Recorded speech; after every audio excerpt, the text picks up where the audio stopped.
1229 mi je že prej, ko še nisem bil župan, bila v glavi letnica in seveda tudi, ko sprejemam številne delegacije, prijatelje, tudi iz tujine, vedno ne pozabimo omeniti te številke in seveda s tem poudariti tudi naše bogate zgodovinske preteklosti, dediščine in seveda tudi dejstva, da je mesto Kamnik, da mesto Kamnik sodi med starejše v naši republiki, v naši državi Sloveniji.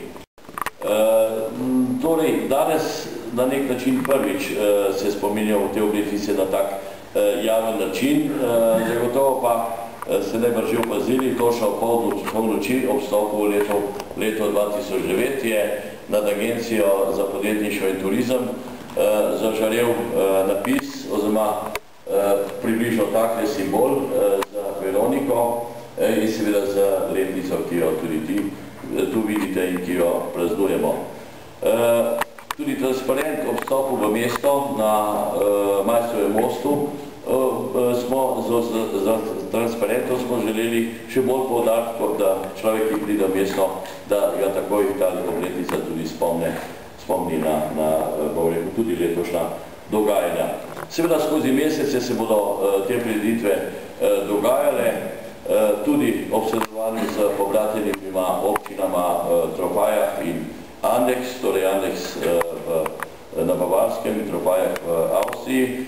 Prav Andeks je pa tudi mesto, ki je še detaljne ali podrobne ali še bolj zgodovinsko povezano z našo starostjo 12. stoletja.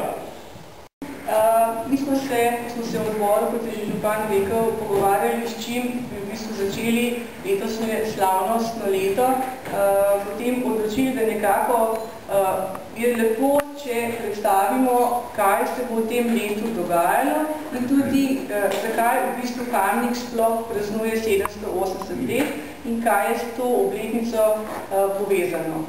Jaz v današnji tej predstavitvi sem pripravila najprej kot en sprehod čez to, kaj smo letos pripravili, potem po nadaljevanju čez nekaj pomembnejših točk v zgodovini, ki so zaznamovale Kamnik in ki so bile zelo pomembne za ta jubilej. Pred nami pa je začela s tem sprehodom, bi pa rada povabila dr. Sadnikarja, častnega občana Kamnika, kajti on je pa zagotovo, mislim, da edini od nas, ki se še spomni, kako je bilo, ko so praznovali 700-letnico Kamnika, tako da mislim, da bo to en zanimiv uvod in potem, da jaz nadaljujem s te naše 780-letnico. Kako je Kamnik praznoval? To je bilo leto, če se spomnite, takrat je bila grozna zima in sicer je za Silvestrovo padel sneg, mi smo bili na božičnih počitnicah tukaj v Kamniku in je moj oče rekel, joj, zdaj pa začela boravska burja, zdaj bo pa snega, kolikor boš hotel. In je resnično Kamnik takrat bil popolnoma zameten. Takrat se je začela 700-letnica Kamnika. Župan Karma je pa rekel občinskim možem, da imam predlog, praznujmo 700-letnico. In takoj drugi župan, ki je prevzel, Kratnar je pa zagrabil in je rekel, 700-letnico bomo začeli. No, kar se jaz spomnim in kar mi je oče rekel, Karma pa je rekel, takrat, če bomo praznovali 700-letnico, je pa moj predlog prvi, da občinski možje potrdijo, da se začne graditi mestno kopališče na Nevlici. To je bilo že v sklopu praznovanja 700-letnice in leta 1931 je svečano bilo odprtje oziroma 30. leta že odprto meščansko oziroma mestno kopališče na Nevlici. To je en spomin na 700-letnico. Kjer pa je rekel dekan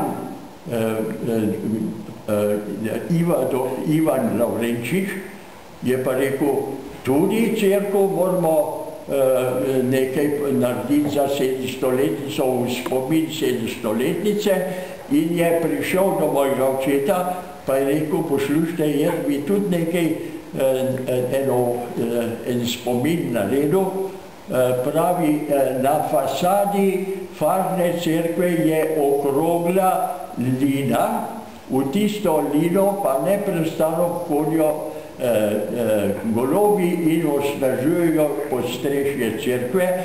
Jaz bi pa tukaj to zaprl. Oče pa rekel, pametna ideja, vi naredite bakreno zaporno ploščo, notri pa z okroglimi prostori oziroma naj se izvrši monogram od Marije. In če danes gledate fasado cerkve, na vrhu boste videli, ta je še edini spomin na 700-letnico Kamnika.